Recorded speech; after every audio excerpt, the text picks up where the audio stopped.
Numerology में हम अक्सर 1 से 9 सिंगल डिजिट नंबर्स की ही बात करते हैं कि क्या इनके करेक्टरिस्टिक्स हैं, क्या इनकी स्ट्रेंथ है, क्या इनके वीकनेसेस हैं। लेकिन क्या आपको पता है कि न्यूमरोलॉजी में इसके अलावा कुछ मास्टर नंबर्स भी होते हैं जो बहुत ही इम्पॉर्टेंट होते हैं। क्या आपकी डेट ऑफ बर्थ में भी ये मास्टर नंबर्स हैं?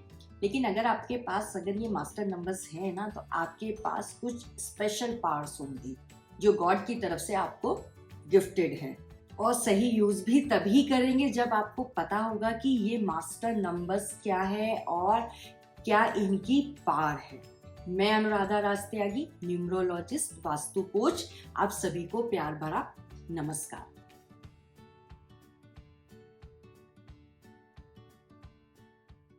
मास्टर नंबर्स के पास ना कुछ पावर ऐसी होती हैं कि जिससे वो कुछ भी कर सकते हैं, लेकिन उनको वो पावर जो है याद दिलानी पड़ती है, उसका एहसास दिलाना पड़ता है, उनकी उन पावर को अनलॉक करना पड़ता है। जैसे आपने रामायण में भी देखा होगा या सुना होगा कि हनुमान जी जब लंका जा रहे थे उस टाइम पर वो अपनी जो उनकी शक्ति है उसको भूल गए थे। फिर जामवंत जी ने उनकी उस शक्ति को याद दिलाया था, शक्ति का आभास कराया था। ऐसे ही ये मास्टर नंबर्स की पावर की बात होगी आज यहाँ पर। अब मास्टर नंबर वाले कौन होते हैं? जो किसी भी मंथ की 11, 22 या 33 तारीख को पैदा हुए हैं। अब 33 तारीख तो नहीं होती है, इसकी बात हम बाद में करेंगे। आज हम 11 नंबर की ही बात करेंगे। 11 नंबर वालों की क्या क्वालिटीज होती हैं और इनको किन बातों का प्रिकॉशंस लेना चाहिए, क्योंकि मास्टर नंबर्स जो है इनको फायदा भी देते हैं और नुकसान भी देते हैं। फायदा तब करते हैं जब इनको अपनी शक्तियों का, अपनी पावर का एहसास होता है, और अगर इनकी पावर जो है वो लॉक्ड है तो ये जो है उसका यूज नहीं कर पाते हैं, तब इन्हें नुकसान होने लगता है लाइफ में। न्यूमरोलॉजी में 1 से 9 तक नंबर होते हैं जो सिंगल डिजिट में होते हैं। मूलांक, भाग्यांक, कुआ नंबर, यही सुना है हमने अक्सर न्यूमरोलॉजी में। लेकिन न्यूमरोलॉजी इससे आगे भी है जो कि मास्टर नंबर्स भी बताती है। इन नंबर्स की खासियत ये होती है, कई बार ये अपनी शक्तियों को भूल जाते हैं, लेकिन जैसे ही इन्हें एहसास कराया जाता है तो इन्हें जो है अपनी शक्ति का एहसास हो जाता है और ये लाइफ में फिर सब कुछ पा लेते हैं। और वो कौन सी शक्तियां हैं, कैसे ये अपनी पावर को अनलॉक करें, ये सारी बातें इसी वीडियो में जैसे जैसे आप देखते जाएंगे लास्ट तक आपको सब क्लियर होता चला जाएगा। सबसे पहले आपको करना क्या है, उसके लिए आपको मास्टर नंबर्स निकालने हैं। मास्टर नंबर निकालने के यहाँ पर 2 तरीके मैं आपको बताऊंगी। पहला तरीका है मूलांक से। मूलांक मीन्स अगर आप किसी भी मंथ की 11 या 22 तारीख को पैदा हुए हैं तो आप जो है मास्टर नंबर से रूल होते हैं। अब दूसरा मेथड क्या हो गया? दूसरा मेथड है कि हम अपनी डेट का टोटल कर लें और टोटल में अगर 11, 22 या 33 आता है तो हम मास्टर नंबर से रूल होते हैं। लेकिन यहाँ पर मैं सिर्फ 11 नंबर की ही बात करूंगी। मैं आपको समझाने के लिए एग्जाम्पल के तौर पर एक डेट ऑफ बर्थ ले लेती हूँ कि जैसे किसी की डेट ऑफ बर्थ है 9 मार्च 1997। इसका टोटल क्या आएगा? 38। अब 8 + 3 11 हो गया, तो ये डेट ऑफ बर्थ भी मास्टर नंबर से ही रूल हो रही है। आप भी अपनी डेट ऑफ बर्थ को कैलकुलेट करिए और मुझे कमेंट बॉक्स में फटाफट से बता दीजिए कि आपका मास्टर नंबर क्या है। जिनके पास मास्टर नंबर 11 होता है उनकी इंट्यूशन पावर जो है ना बहुत स्ट्रांग होती है।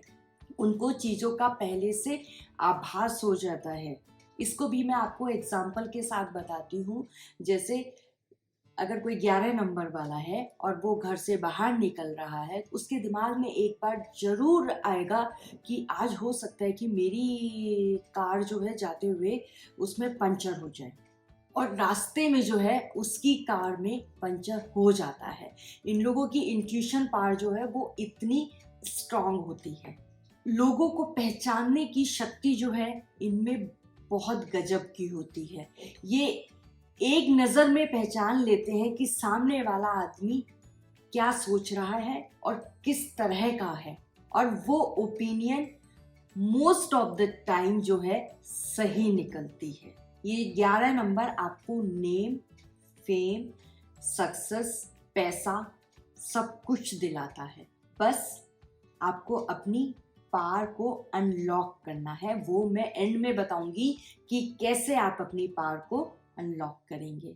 11 नंबर वाले क्रिएटिव होते हैं, इनका आर्टिस्टिक माइंड होता है, और अगर ये अपनी क्रिएटिविटी का सही यूज करते हैं तो ये इमेंस सक्सेस पाते हैं लाइफ में।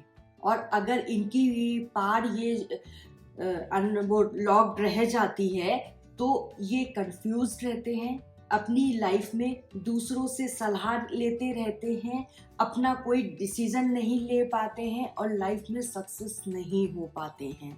इनका एनालिटिक माइंड होता है, एनालिसिस बहुत अच्छा कर लेते हैं ये लोग। ब्रेव होते हैं, अपनी बात कहने में डरते नहीं हैं। लोगों के साथ टेलीपैथी बहुत कमाल की होती है। अगर इन्हें आप टेलीपैथी भी कह सकते हैं, इंट्यूशन भी कह सकते हैं, कि अगर इन्हें ये आभास हो जाता है ना कि आज मैं उससे मिलूंगा, तो कैसे भी करके वो मिल ही जाते हैं। अपना एफर्ट नहीं लगाएंगे लेकिन मिल जाते हैं ये लोग। ये लाइफ में अपने एम को पहचानते भी हैं और उसको अचीव भी कर लेते हैं, क्योंकि इनमें कैपेबिलिटी वो होती है कि ये अपने एम को, अपने गोल को जो है अचीव कर लें। ये हार नहीं मानते हैं, गॉड पर बहुत फेथ होता है, और इसको आप पॉजिटिव वे में भी ले सकते हैं, नेगेटिव वे में भी ले सकते हैं। क्योंकि अगर इनकी पार्ट लॉक्ड है तो वो नेगेटिव वे में चला जाएगा, क्योंकि ये भगवान के भरोसे ही बैठे रहेंगे। और अगर इनकी पार जो है अनलॉक्ड है तो फिर जो है वो पॉजिटिव वे में जाएगा, क्योंकि इनको अपनी शक्तियों का एहसास है। ये सही शक्ति का सही जगह जो है यूज करेंगे। लॉजिक पर कम बिलीव करते हैं, फेथ में ज्यादा बिलीव रखते हैं। कई बार मास्टर नंबर 11 वाले जो है ना 2 जॉब करते हैं और अपनी एनर्जी को गलत डायरेक्शन में लगा देते हैं, गलत फील्ड में यूज करते हैं। तो अपनी पावर को आपने पहचान कर सही डायरेक्शन में लगाना है, और ये चीजें जो है आपकी पर्सनल लाइफ में भी देखी जाती हैं। जब आपकी पावर अनलॉक होती है तो आपको name, fame, success, money, everything आपको मिलता है। लेकिन अनलॉक कैसे करें, चलिए अब हम आ जाते हैं उस पॉइंट पर। सबसे पहले आपको क्या करना है, मेडिटेशन करना है। मेडिटेशन करके आप अपनी इंट्यूशन पावर को और स्ट्रॉन्ग कर लेंगे। नंबर 2, पेरेंट्स, टीचर या मेंटोर जो है वो आपकी लाइफ में जरूर होना चाहिए, जिससे कि आप पूछकर, सलाह लेकर लाइफ में आगे बढ़ेंगे। नंबर 3, अपने लिए मी टाइम जरूर निकालें। तो ये छोटे छोटे से टिप्स थे। अगर आप भी मास्टर नंबर वाले हैं तो अपनी लाइफ में जरूर यूज करिए, और जल्दी ही मैं 22 और 33 नंबर वालों के लिए भी वीडियो लेकर आ रही हूँ। तब तक आप एंजॉय करें, खुश रहें, मस्त रहें। फिर नेक्स्ट वीडियो में फिर से मिलते हैं। धन्यवाद दोस्तों।